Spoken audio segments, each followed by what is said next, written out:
नमस्कार, स्वागत है आपका इस खास पेशकश में। और आज हम बातचीत करेंगे एक विशेष कंपनी मारुति से। और मारुति के नंबर्स आए हैं सेल्स के, उसके बहाने कंपनी के आगे के प्लान्स और इन सब चीज़ों पे चर्चा होगी कंपनी के मैनेजमेंट से। तो मई के जो बिक्री आंकड़े आए हैं वो अनुमान से बेहतर रहे हैं और ऑटो कंपनीज ने लगातार आउट परफॉर्म किया है मार्केट को।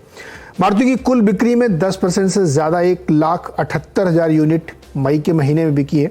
मई में 2.5% बिक्री बढ़ने का अनुमान था। घरेलू बिक्री में करीब 13% का उछाल रहा है। हालांकि एक्सपोर्ट में हल्का सा दबाव अभी भी देखने को मिल रहा है, लेकिन ऑटो सेक्टर की पूरी बिक्री कैसी रहेगी, कैसी पिक्चर रहेगी। इस साल उन्होंने 38 लाख से ज़्यादा गाड़ियाँ बेची। नेक्स्ट ईयर कितनी गाड़ी बिकेंगी, जो EMI बहुत महंगी हो रही है गाड़ियों की, उस पर क्या राय है, इन सब चीज़ों पर हम बातचीत करेंगे मारुति के सीनियर एग्जीक्यूटिव शशांक श्रीवास्तव से। शशांक जी, बहुत बहुत स्वागत है आपका CNBC आवाज पर। और मई महीने के नंबर बहुत बढ़िया रहे हैं और तमाम अनुमान जो थे उनसे बेटर आपने प्रदर्शन दिखाया और तकरीबन हर सेगमेंट में नंबर अच्छे आए हैं। तो नंबर के बहाने कंपनी के आउटलुक और इसके आगे की विस्तार योजनाओं पर भी बातचीत करेंगे। तो पहले तो ये बताइए कि मई के जो नंबर्स आए हैं आपके हिसाब से उसकी हाईलाइट क्या है? मुझे तो नंबर ओवरऑल ठीक लग रहा है, छोटी गाड़ियों में थोड़ी सी दिक्कत है। देखिए, मई का जो महीना है इंडस्ट्री के लिए, पैसेंजर व्हीकल इंडस्ट्री के लिए हमारे मुल्क की तारीख में सबसे ज्यादा होलसेल और सबसे ज्यादा रिटेल का महीना रहा। मई का 3,34,800 का टोटल इंडस्ट्री का सेल रहा और इसका मुवाजना अगर आप गुज़िश्ता साल से करें तो 2,95,000 का आंकड़ा था पिछले साल। मतलब कि करीब 13.5% का इजाफा हमें देखने को मिला। मारुति सुजुकी के नंबर थोड़े और बेहतर थे, क्योंकि मारुति सुजुकी के जो इजाफा था, अगर आप गुज़िश्ता साल से उसको कंपेयर करें तो करीब 15.5% था। तो इसलिए मारुति सुजुकी की जो बाजार की हिस्सेदारी है वो 1% मई ऊपर रहा। रिटेल के भी इंडस्ट्री के लिहाज से अभी तक के कोई भी मई में इतना ज्यादा रिटेल नहीं हुआ था हमारी तारीख में जितना कि मई के महीने में हुआ। और मई के महीने में रिटेल 3,25,500 था इंडस्ट्री में। और अगर आप पिछले साल से इसको कंपेयर करें जिसमें 2,84,000 का टोटल रिटेल था, मतलब 14% की ग्रोथ थी। और अच्छा रहा महीने दोनों रिटेल और होलसेल के लिहाज से। लेकिन एक बात मैं यहाँ जरूर बताना चाहूंगा, रिटेल थोड़ा होलसेल से कम था। इसका मतलब स्टॉक लेवल थोड़ा सा डीलरशिप्स पे बढ़े। ये आंकड़े जो थे, जो 2,50,000 का जो स्टॉक था 1 मई को, वो 1 जून को करीब 2,62,000 का हो गया। ये महीने का एक इख्तिसार में अगर मैं बताऊं तो ये था। तो शशांक जी, फिर ये ऐसा क्यों हुआ? डीलरशिप पे इतने ज़्यादा स्टॉकिंग क्यों हो रही है, इन्वेंट्री क्यों क्रिएट हो रही है? रिटेल थोड़ा कम था, होलसेल ज्यादा था। और होलसेल ज्यादा होने का इम्कान हमें पहले से था, क्योंकि जो अगर आप देखें पिछले 2 सालों में सप्लाई की सिचुएशन थोड़ी सी कम थी और हमेशा स्टॉक लेवल लोअर था। अभी भी जो स्टॉक बढ़ा है 2,62,000, वो करीब 25-26 दिन का स्टॉक है इंडस्ट्री में। नॉर्मली जो है आमतौर पे ये स्टॉक जो है करीब 30 दिन का होता है। तो अभी भी जो सतह जिसको आप एवरेज सतह है, उससे अभी भी स्टॉक थोड़ा कम है। हाँ, बढ़ा है लेकिन अभी भी एवरेज से कम है। तो ये तो इंटरेस्टिंग है। लेकिन एक चीज, जब मारुति के नंबर को हम अंदर जाके डिटेल में देखते हैं और इसको हम अगर 2 हिस्सों में कर दें, एक जो छोटी गाड़ियां जिनको मिनी या कॉम्पैक्ट आप कहते हैं, और दूसरी उससे बड़े साइज वाली या महंगी गाड़ियां, समझ के लिए, आसानी के लिए कह दें, तो इसमें हम देखते हैं कि मिनी और कॉम्पैक्ट में थोड़ी नरम सेल दिख रही है। उसका क्या कारण है? अगर आप उसकी बात कर रहे हैं ऑल्टो और एस्प्रेसो सेगमेंट में, वहां हमने गिरावट देखने को मिली। और उसकी जो बुनियादी वजह है वो ये है कि हमारी जो ऑल्टो 800, जो पिछले साल करीब उन्होंने 12,000 गाड़ियां करी थी, 12,000 साढ़े 12,000 गाड़ी इस मई के महीने में, वो इस बार क्योंकि वो डिसकंटिन्यू कर दी गई है, वो आंकड़े नहीं है। उसकी जगह ऑल्टो K10 ने ली है। और ऑल्टो K10 थोड़ी एक ज्यादा महंगी और ज्यादा बड़ी गाड़ी है, तो उसमें हमने करीब 9,500 गाड़ी बिक्री करी। और यही वजह है कि वो जो गैप है उसमें आपने देखा होगा आंकड़ों में थोड़ी गिरावट देखने को मिली। तो मतलब आप एक लॉजिक ये दे रहे हैं कि ऑल्टो K10 जो 1000 सीसी की गाड़ी है और एक्सप्रेसो जो है उसी रेंज के आसपास आती, तो महंगी कीमत है, शायद ये भी एक रुकावट की वजह है कि छोटी गाड़ियां जिनको कॉम्पैक्ट कहते हैं, स्मॉल कार, वो दिक्कत। आपके हिसाब से ऑल्टो K10 की कितनी एवरेज कीमत बैटरी जिस पे ज़्यादा बाइंग होती है? ऑल्टो K10 की कीमत करीब 4.5 लाख से शुरू होती है।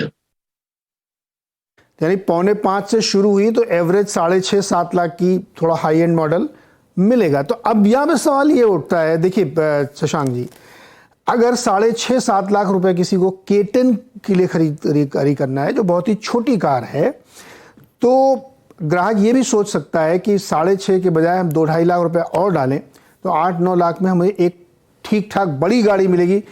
क्या आपको लगता है कि ये एक बड़ी वजह है जिसकी वजह से छोटी गाड़ियों पर नॉट ओनली मारुति के लिए अक्रॉस द इंडस्ट्री ये ट्रेंड देखने को मिल रहा है? जी, ये बिल्कुल मुमकिन है और यही वजह है कि अगर पिछले 5 साल में देखा होगा तो छोटी गाड़ियों की जो बिक्री है उसमें गिरावट देखने को मिली है। अगर पिछले साल देखें तो हाँ, पिछले साल इसमें 20% का इजाफा हुआ था, लेकिन 20% इजाफा होने के बाद भी ये जो बिक्री थी इस सेगमेंट में वो करीब 13,40,000 थी, जबकि जब पीक टाइम था 18-19 में ये बिक्री करीब 15,60,000 के करीब थी। तो गिरावट देखने को मिली है और खासकर इसी वजह से जिसका मैंने जिक्र किया कि इसमें जो प्राइसेस हैं, जो कीमतें हैं, वो ज्यादा तेजी से बढ़ी हैं और जो इनकम लेवल है इस सेगमेंट की वो शायद उस तेजी से नहीं बढ़ी है। मतलब अफोर्डेबिलिटी फैक्टर थोड़ा कम हो गया। शशांक जी, इस क्वेश्चन को मैं थोड़ा सा और रिफ्रेज करता हूँ आपके लिए और इसका जवाब चाहूंगा। देखिए, अफोर्डेबिलिटी बढ़ी है, एक फैक्टर हो सकता है कि लोग थोड़ी ज़्यादा पैसा खर्च करके बड़ी गाड़ी लेते हैं। दूसरा ये हुआ है कि चूंकि छोटी गाड़ियों की कीमत बहुत ज़्यादा बढ़ गई है तो बड़ी गाड़ी की तरफ स्विच करना एक लॉजिकल लगता है। तीसरा बड़ा फैक्टर ये है कि रोड्स बहुत अच्छी बनी हैं अक्रॉस द कंट्री, इवन छोटे शहरों में, गाँव में या छोटी जगहों पे जाए वहाँ पे भी रोड्स की क्वालिटी बढ़ी हुई है। तो जब आप लॉन्ग डिस्टेंस के लिए सोचते हैं कि आपको 100 किलोमीटर, 150 किलोमीटर, 200 किलोमीटर जाना है या 400 किलोमीटर ट्रेवल करना है, उस समय आपका हमेशा ये मन होता है कि आप बड़ी गाड़ी, इवन आप टैक्सी भी करते हैं तो आप सोचते हैं थोड़ा बड़ी वाली गाड़ी ले। तो क्या ये एक कंज्यूमर पैटर्न बदल रहा है, उसको स्ट्रक्चरल चेंज के तौर पे हमें देखना चाहिए कि छोटी गाड़ियां अब छूट रही हैं पीछे, जो आप खुद ही कह रहे हैं कि 15.5 लाख से घट के अब 13.5 लाख हो गई हैं। धीरे धीरे लोगों का रुझान अब उस तरफ बढ़ रहा है जहां पे थोड़ी बड़ी गाड़ियां थोड़ी ज्यादा पावरफुल इंजन वाली तरफ जा रहा है। जी बिल्कुल, आप यही वजह मैं बता रहा हूं, क्योंकि ये थ्योरेटिकल सवाल नहीं है, ये बिल्कुल प्रैक्टिकल ऐसा ही होता है। क्योंकि अगर आप देखें पिछले 4-5 सालों में ये कीमतें जो बढ़ी हैं वो 3-4 वजह से बढ़ी हैं। एक तो कमोडिटी प्राइसेस की वजह से बढ़ी हैं, दूसरा जो टैक्स लेवल्स हैं, रोड टैक्स है, इंश्योरेंस है, वो लेवल बढ़ा है। तीसरा कुछ रेगुलेटरी स्ट्रिंजेंसी, एमिशन और सेफ्टी को लेके उसमें भी, उसकी वजह से भी इजाफा हुआ है। कुछ फीचर्स भी बढ़े हैं और ये कंज्यूमर का रिस्पॉन्स यही है कि इस हायर प्राइस पे वो दूसरी गाड़ियों को भी कंसिडर करता है। हाँ, ये बात जरूर है कि हमारे मुल्क में ऐसे बहुत सारे लोग हैं जो कि अभी भी उससे हायर प्राइस को अफोर्ड नहीं कर सकते हैं, और जैसे ही हमारी जो माशी हालत है हमारे वो बढ़ेगी, बेहतरी की तरफ जाएगी, तो मुझे उम्मीद है कि ये सेगमेंट दोबारा से ग्रोथ की तरफ आएगा। तो चलिए खैर, ये बात तो आपने स्वीकार करी कि छोटी गाड़ी की बड़ी कीमत एक बड़ी समस्या है। उसके लिए रीजंस ये हैं कि सेफ्टी फीचर्स बढ़ गए हैं, अपग्रेड किया गया है और ज़्यादा कॉस्ट आई है कमोडिटीज़ की भी। तो फिर इंडस्ट्री या स्वयं आपकी कंपनी मारुति इसको कैसे एड्रेस कर रही है इस इशू को? क्या ये भी एक सोच हो सकती है कि धीरे धीरे इस पर कम फोकस किया जाए कि जैसे रियल एस्टेट में हम लोग कहते हैं कि 1 BHK बनाने से अच्छा 2 BHK बनाओ, कीमत लगभग डबल हो जाती है कि एक कमरा तो एडिशनल हुआ उसमें लेकिन कीमत डबल। तो वैसे ही 7 लाख रुपए की ऑल्टो बनाने से अच्छा है कि 9 लाख रुपए की और उससे मजबूत गाड़ी बनाए। क्या ये एक सोल्यूशन है? कम फोकस होगा छोटी गाड़ियों पर डील करने का? तो एक ही वो है कि भाई जैसे कंज्यूमर का रुझान एसयूवीज की तरफ जा रहा है तो मैन्युफैक्चरर्स भी फिर हम उसी तरह से उस हिसाब से ही जाएंगे।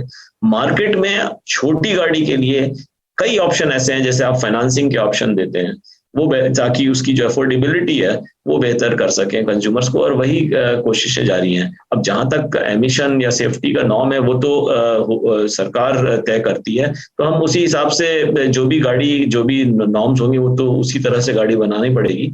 एक हाँ ये जरूर है कि इलास्टिसिटी ऑफ डिमांड, यानी कि इस कंज्यूमर का जो इस तबके का है वो जरूर उसकी जो इलास्टिसिटी ऑफ डिमांड है बहुत हाई होती है। इसका मतलब वो सेंसिटिव ज्यादा रहता है प्राइस के से। तो वही जो नॉर्मल हम लोग कॉस्ट कटिंग वगैरह करते हैं वो कोशिशें जारी हैं, और एट द सेम टाइम हम फाइनेंसिंग ऑप्शंस भी अच्छे दे रहे हैं कंज्यूमर्स को। इस तरह से हम इस सेगमेंट को बढ़ावा देने की कोशिश कर रहे हैं। ओके, एक गाड़ी मारुति की तरफ से आई है जिम्नी, जिसको लोग बहुत इंतजार कर रहे थे और बहुत लंबे इंतजार के बाद वो फाइनली आ गई है। क्या उसका रिस्पॉन्स है, कितनी बुकिंग है, कब से डिलीवरी शुरू होगी, इस बारे में क्या डिटेल्स हैं? इस समय हमारे पास करीब 30 से 31 हजार बुकिंग से करीब हैं जिम्नी की, और रिस्पांस बड़ा अच्छा है। हमने जो है कल से ही डिस्पैचेस उसके शुरू किए हैं, और ये 7 तारीख को हम इसको सेल के लिए उतारेंगे बाजार में। ओके, तो जिम्नी की जो है बुकिंग 31,000 के आसपास और 1 जून से ही शुरू हो रही है डिलीवरी। तो जो लोग लेंगे उसको, फिर उसका हम लोग देखेंगे क्या रिस्पांस और निकलता है रियल लाइफ में। लेकिन एक छोटा सा ब्रेक, और ब्रेक के बाद इंडस्ट्री के लिए 2024 का फाइनेंशियल ईयर कैसा जाने वाला है, इस पर बातचीत करेंगे शशांक जी से छोटे से ब्रेक के बाद। इंडस्ट्री की पल्स समझने की कोशिश कर रहे हैं मारुति के जरिए, जिसने अपने बेहतरीन नंबर और आगे के आउटलुक के लिए काफ़ी अच्छा रखा है। शशांक जी हमारे साथ जुड़े हुए हैं। शशांक जी, 2023 का फाइनेंशियल ईयर जो था वो बहुत अच्छा गया ऑटो सेक्टर के लिए। लगभग 38 लाख गाड़ियां बेची हैं, जो कि अपने आप में एक रिकॉर्ड है। बहुत शानदार ग्रोथ दिखाई। अब ये 2024 फाइनेंशियल ईयर शुरू हो चुका है, क्या लक्ष्य है इस बार का? देखिए, इंडस्ट्री में ऐसा पेशगोई की जा रही है कि करीब 5 से 7% का इजाफा हुआ इंडस्ट्री में। इसका मतलब पैसेंजर व्हीकल में रवा माली साल यानी 23-24 में करीब 41 लाख 40 से 41 लाख गाड़ियां बिकेंगी, ऐसा इम्कान है। शशांक जी, ये कम क्यों टारगेट? 2023 में तो हमने 20% की ग्रोथ देखी और बहुत लोग इंतजार के लिए। क्या इस 2023-24 में लॉन्चेस कम होंगे, या मतलब ये 5-7% की ग्रोथ क्यों, 20 से घट के सीधे 5-7%? हाँ, पिछले साल ग्रोथ ज्यादा थी उसका, क्योंकि उसके जो पहले साल था उसमें बेस इफेक्ट थोड़ा था, क्योंकि वो कोविड से मतलब मुतासिर था वो साल।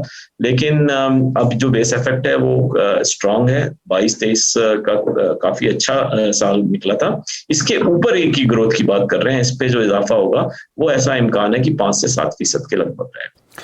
शशांक जी, 2024 में एक चीज और असर डाल रही है, ब्याज दरें। जो लोग गाड़ियां खरीद रहे हैं लोन पे, उनको ज़्यादा EMI पे करनी पड़ेगी, क्योंकि ब्याज दरें काफ़ी ऊंची हैं और अभी कम होने की तो कोई संभावना फिलहाल दिखती नहीं है।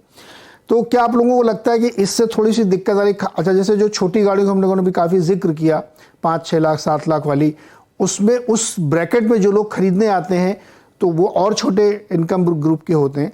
तो ये एक ओवरऑल प्रॉब्लम बन रही है क्या, कि ऊंची ब्याज दरें दिक्कत कर रही हैं? जी देखिए, जो शराय सूद है वो ऑटो लोन्स में उसमें भी इजाफा देखने को मिल रहा है। आपको ख्याल होगा कि पिछले मई से जब जो विफाकी बैंक है उसने जो रेपो रेट्स बढ़ाए थे, करीब 250 बेसिस पॉइंट बढ़ाए थे। अभी वो पूरी तरह पास थ्रू नहीं हुए ऑटो लोन्स में, लेकिन जैसे जैसे हो रहे हैं तो ये जो एनालिस्ट हैं वो यही सोच रहे हैं कि ऑटो लोन्स के इंटरेस्ट रेट और बढ़ेंगे।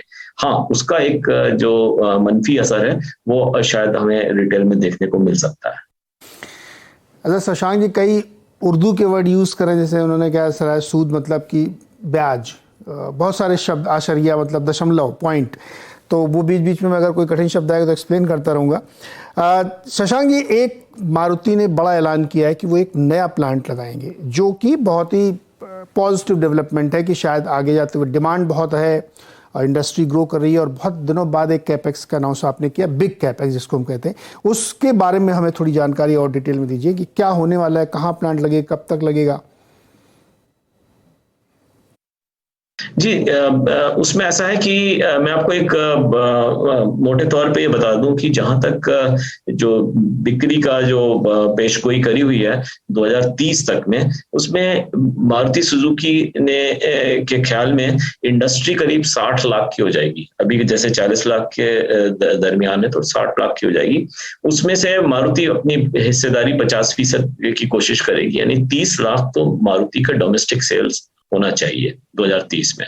उसके अलावा 10 लाख का जो सेल है वो हमारे एक्सपोर्ट और जो हम बाकी ओईएम्स को देते हैं वो होना चाहिए। कुल मिला के इसका मतलब जो डिमांड है वो करीब 40 लाख की होगी। हमारी जो रवा कैपेसिटी है, जो करंट कैपेसिटी है, वो करीब 20 से 21 लाख की है।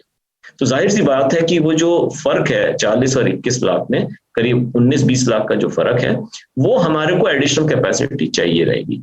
हमने खरकोड़ा का प्लांट ऑलरेडी जो है उसमें सरमाया कर चुके हैं, जिसमें 10 लाख की कैपेसिटी है। तो उसके बाद भी जो है करीब 9 से 10 लाख की कैपेसिटी बचती है, जिसको क्रिएशन करना पड़ेगा। और यही हमारे बोर्ड ने अप्रूवल दी है कि एक की मैनेजमेंट ये स्टडी करे कि 10 लाख की कैपेसिटी का प्लांट कहाँ लगाया जा सकता है, कौन से मॉडल बनेंगे और कितनी जल्दी इस प्लांट को लगाया जा सकता है। 2 वर्ड और रवा का मतलब कंटिन्यूएशन में है, जारी है, काम चल रहा है, इससे बोलना बहुत रवा गाड़ी मतलब चली हुई, यूज्ड। और सरमाया मतलब व्यापार, जो वहाँ पे एक्सपेंशन किया, तो वो खरखौंदा प्लांट की बात कर रहे हैं, तो वो सरमाया किया उन्होंने। अच्छा, ये जो नया प्लांट लगेगा शशांक जी, ये आइस इंजन वाला होगा या ईवी का? क्योंकि अब बहुत बातें हो रही कि इलेक्ट्रिक व्हीकल आना चाहिए और मारुति के लिए भी ये एक ज़रूरी हो सकता है। तो क्या नया प्लांट ज़्यादा फोकस ईवी पे करेगा? देखिए, 2030 तक का जो हमने पेशगोई करी है वो ये है कि 60% तो आइस और सीएनजी और बायोगैस और फ्लेक्स फ्यूल रहेगा, 25% करीब जो है वो हाइब्रिड रहेगा, और 15% जो है वो इलेक्ट्रिक व्हीकल रहेगा। तो उसी के हिसाब से जो है प्रोडक्शन की भी प्लानिंग हो रही है, और उसी के हिसाब से कैपेसिटी की भी प्लानिंग हो रही है। तो ये जो आपकी पेशगोई है, प्लान है, प्रपोजल है, इसमें मुझे एक चिंता है, ये मेरा आपसे थोड़ा मेरा डिसएग्रीमेंट है। हमें ऐसा लगता है कि भारत में जो ऑटो कंपनीज हैं वो इलेक्ट्रिक व्हीकल को लेकर के थोड़ा हेजिटेंट हैं, थोड़ा सुस्त हैं, या उनको ऐसा लगता है कि ये अभी बहुत दूर की कौड़ी, तो अभी क्यों इस पर इतना ध्यान दिया जाए? क्या ऐसा है? और अगर ऐसा है तो क्या रीजंस है इसके? नहीं, देखिए, ऐसा कोई बात नहीं है कि हम गो स्लो हैं या हेजिटेंट हैं। जनरली अगर ये सोचा जाता है इंडस्ट्री में कि ईवीज जो हैं बाद में जाके मेन स्ट्रीम होंगी, लेकिन वो कब होंगी उस पे थोड़ा सा एक इख्तिलाफी राय हो सकती है इंडस्ट्री में। अब ज्यादातर, और उसकी अगर आप देखें गुज़िश्ता साल के जो आंकड़े देखें, उसमें करीब 51-52 हजार ईवीज बिकी थी। टोटल मार्केट 39 लाख का था। 40 लाख में करीब 50,000 गाड़ी ईवीज थी। लगभग 1.2% का करीब पेनिट्रेशन था ईवीज का। हमने अपने जो तहकीक है बाकी मुल्कों की में जो करी है, उसमें हमें ये पता चलता है कि जब ईवीज का पेनिट्रेशन 3 से 4% के दरमियान होता है, उस समय उसका तेजी से एडॉप्शन रेट बढ़ता है। 3 से 4% जो है हिंदुस्तान में 2024-25 में पहुंचेगा। इस साल मेरे ख्याल में 2% के करीब रहेगा, 2%, 2.25%, और 3 से 4% अगले साल यानी 24-25 में रहेगा। उस समय तक हमारा जो चार्जिंग का इंफ्रास्ट्रक्चर है वो डेवलप होना चाहिए। और यही वजह है कि हमारी जो पहली ईवी गाड़ी है, जिसको हमने अभी ऑटो एक्सपो में जनवरी में दिखाया था, वो EVX जो गाड़ी है वो हम माली साल 24-25 में लेके आएंगे। और तब हमें ये उम्मीद है कि उसके बाद से जो ईवीज का जो एक्सपेंशन है, एडॉप्शन रेट का, वो हमारे मुल्क में तेजी से आएगा। हाँ, ठीक है, राय आपकी अलहदा हो सकती है, लेकिन गुज़िश्ता साल में सर चीन में हर तीसरी गाड़ी ईवी बिक रही है। Every third car sold in China is an EV. जी, वहां पे देखिए ऐसा है, 2 ईवीज का पेनिट्रेशन बढ़ाना है तो 2 काम करने पड़ेंगे। एक तो चार्जिंग इंफ्रास्ट्रक्चर बढ़ाना पड़ेगा, और दूसरा बैटरी की जो कीमतें हैं उनको कम करना पड़ेगा, क्योंकि बैटरी की कीमत करीब 45 से 50% होती है ईवी की। प्राइस की, कोई भी ईवी गाड़ी की। तो हमारे को वो जो लोकलाइजेशन है बैटरी का, उसके लिए भी सुजुकी ने, जैसे आपको पता हुआ, 10,000 करोड़ का सरमाया किया है हाल में, और हमें उम्मीद है कि हमारी प्राइसेस बड़ी कॉम्पिटिटिव होंगी, जिससे कि हमारे मुल्क में भी ईवीज का पेनिट्रेशन बढ़ सके। शशांक जी, आपने चूंकि टारगेट बड़ा मैसिव रखा है, हिमालयन टास्क है कि 2030 तक आप कम से कम अपनी कैपेसिटी डबल करेंगे, 19-20 लाख का एडिशनल लेके चल रहे हैं। ऐसे में फिर ये बहुत लाजमी बनता है कि आपको बहुत सारे लॉन्चेस करने पड़ेंगे, क्योंकि बिना लॉन्चेस के तो वो टारगेट अचीव हो नहीं सकता। तो मेरे खैर 2030 तो बहुत दूर है, 2024 में क्या लॉन्च करने वाले, ये बताइए। देखिए, अभी पिछले महीने हमने फ्रोंक्स गाड़ी लॉन्च करी थी।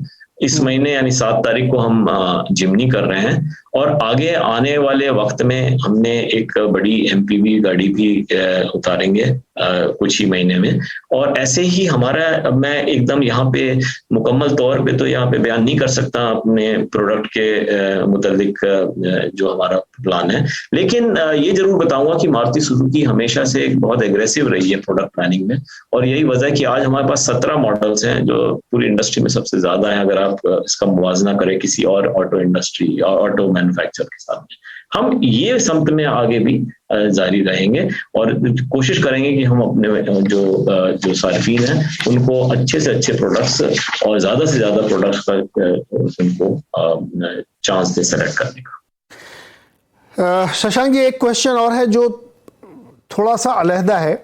वो सवाल ये है कि फेम 2 एक स्कीम है सरकार की, जिसको ऑटो में ईवी के पेनिट्रेशन को बढ़ाने के लिए, लोगों को ज़्यादा से ज़्यादा ईवी की तरफ आकर्षित करने के लिए एक सब्सिडी स्कीम चलाई गई थी। लेकिन अब फेम 2 स्कीम अपने आप में एक बड़ा मुश्किलों में फंस गई है। कई सारी ऑटो कंपनीज़ ने उसमें गड़बड़ की, खास तौर पे 2 व्हीलर कंपनीज़ ने। तो डेफिनेटली वो आपसे डायरेक्टली जुड़ी नहीं, लेकिन चूंकि आप इंडस्ट्री के बहुत ही सीनियर व्यक्ति हैं, मैं इस पर आपका कमेंट ज़रूर चाहूँगा कि फेम 2 को लेकर के क्यों इस तरह की गड़बड़ी हुई और ऐसे में क्या होना चाहिए। देखिए, जो सरकार के जो नॉर्म्स हैं जिसके बुनियाद पे ये फेम 2 की सब्सिडी क्लेम करना चाहिए, वो नॉर्म्स तो मीट करने पड़ेंगे सभी मैन्युफैक्चरर को। अगर आप वो क्लेम करते हो बिना वो नॉर्म्स मीट किए हुए, या अगर उसमें कुछ डेटा को मैनिपुलेट करके, तो भाई वो तो बात गलत है, इसमें तो कोई दो राय नहीं हो सकती। तो फेम 2 में अब वहीं पर वो एक वो प्रश्न चिन्ह लग गया है कि क्या नॉर्म्स सारे मीट किए जा रहे थे क्लेम करने के पहले वो सब्सिडी या नहीं। तो वो मैन्युफैक्चरर्स जो कि सारे नॉर्म्स कंप्लीट कर रहे हैं, जैसे कि सरकार ने बताए थे, वो सब्सिडी क्लेम करने के लिए अगर वो कर रहे हैं तो उनको तो कोई दिक्कत नहीं होनी चाहिए, और जो नहीं कर रहे थे और सब्सिडी क्लेम कर रहे थे उनको तो भाई दिक्कत होनी चाहिए। ओके, बिल्कुल उनको दिक्कत ज़रूर होनी चाहिए, क्योंकि रूल्स को तो आपको फॉलो करना पड़ेगा, तभी आप उसका बेनिफिट ले पाएंगे और पब्लिक को उसका बेनिफिट दे पाएंगे। शशांक सर, बहुत बहुत शुक्रिया जुड़ने के लिए और बहुत डिटेल में अलग अलग विषयों पे अपनी राय खुल के रखने के लिए। तो मारुति ने